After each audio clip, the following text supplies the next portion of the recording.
अस्सलामुअलैकुम, कैसे हैं आप सब लोग? ठीक हैं। व्हाट इज़ माइग्रेन और माइग्रेन में और क्लस्टर हेडेक में क्या फ़र्क है?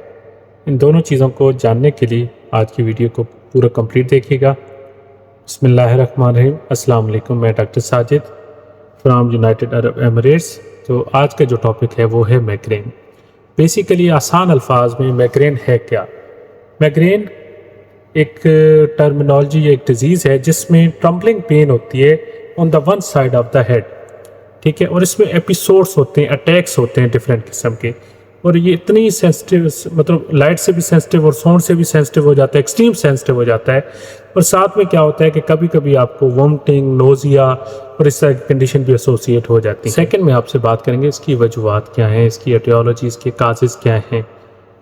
फर्स्ट ऑफ ऑल इसकी स्ट्रेस है। सेकंड में आप स्लीप डिसऑर्डर्स हैं कि आप प्रॉपर्ली अपनी स्लीप पूरी नहीं करते ड्यू टू स्ट्रेस और वट। थर्ड में किसी लेवल में औरतों में एस्ट्रोजन लेवल बहुत ज़्यादा डाउन हो जाता है, उसकी वजह से हो सकता है। आपकी कंजम्पशन ऑफ अल्कोहल अगर बहुत ज़्यादा है तो फिर भी हो सकता है। तो मोस्टली ये रीज़न हैं जो मेन ट्रिगर्स हैं इसके। और कभी कभी वेदर कंडीशन की भी बेस हो सकता है, जैसे कोल्ड एंड फ्लू में भी किसी हद तक हो सकता है, बहुत रेयर केस में है। तो बात करते हैं अब इसका ट्रीटमेंट की। और यानी ट्रीटमेंट से पहले मैं थोड़ा सा क्लस्टर हेडेक में और माइग्रेन में क्या फ़र्क है तो वो थोड़ा मैं डिफ्रेंशिएट कर दूं इसमें थोड़ा।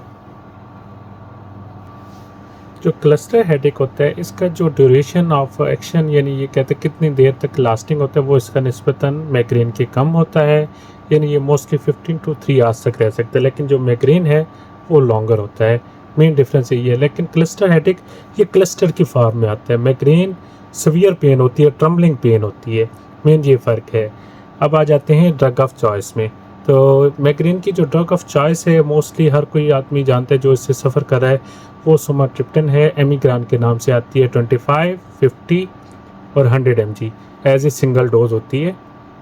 अडल्ट के लिए वंस अ डे है। तो यहाँ पे माइग्रेन के रिगार्डिंग बात करेंगे हम।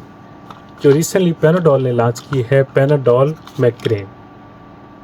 जो पैनाडोल माइग्रेन है जिसके अंदर एसिटाइल सैलिसिलिक एसिड 250 mg है, साथ में पैरासीटामोल 250 है और कोफीन 65 mg है। जो इसकी रिकमेंडेड डोज है वो 2 tablet up to 3 times in a day है, not more than 8 tablets per day. It is the recommended by the GSK।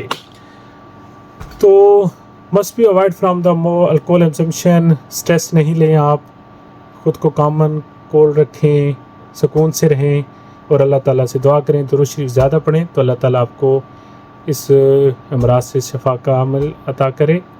तो मोस्टली ये जो बीमारी है माइग्रेन या क्लस्टर हेडेक, ये हमारी अपनी स्ट्रेस है, क्योंकि हमने नमाज़ें पढ़ना छोड़ दी हैं, नेकी की तरफ आना छोड़ दी है, सिर्फ अपनी परेशानी और सोचों को लेके बैठ जाते हैं, जिसकी वजह से ऐसे अमराज पैदा होते हैं। तो अल्लाह को याद करें, 5 वक्त की नमाज़ पढ़ें, तो इंशाल्लाह अल्लाह ताला ये छोटे छोटे अमराज खुद ब खुद ही ख़त्म कर देगा। तो keep watching my videos, subscribe my channel, follow my account. Thanks a lot. खुश रहें, आबाद रहें। अल्लाह हाफिज़।